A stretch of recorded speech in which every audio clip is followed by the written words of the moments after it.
لا إله إلا الله وحده لا شريك له وأشهد أن محمدا عبده ورسوله أما بعد فأعوذ بالله من الشيطان الرجيم بسم الله الرحمن الرحيم الحمد لله رب العالمين الرحمن الرحيم مالك يوم الدين إياك نعبد وإياك نستعين اهدنا الصراط المستقيم صراط الذين أنعمت عليهم غير المغضوب عليهم ولا الضالين.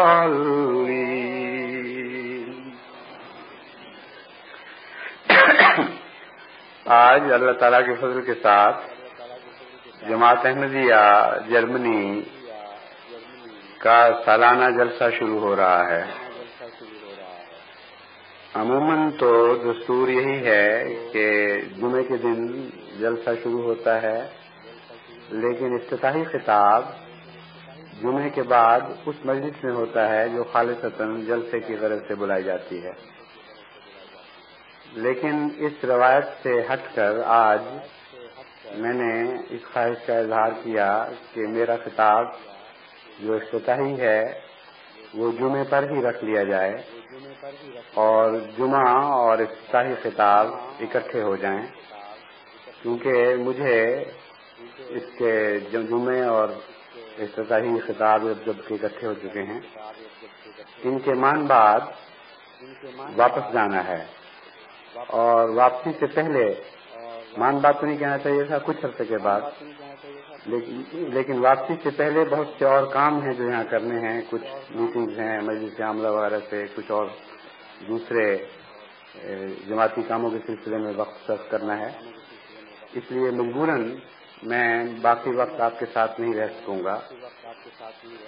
لیکن ابھی میں نے امیر صاحب سے اس بارے میں بات کی ہے کہ اگر جمعے کے مان بعد اسی جگہ اسی طرح بیٹھے ہوئے جلسہ شروع ہونا ہے تو فوراً بعد میں چلا گیا تو اس کا مجھے بھی صدمہ ہوگا، آپ کو بھی اس کا خیال ہوگا کہ ٹھیک ہے جمعے میں افتتاح تو ہو گیا لیکن جو باقاعدہ آغاز ہوا تھا اس میں موجود نہیں تھا.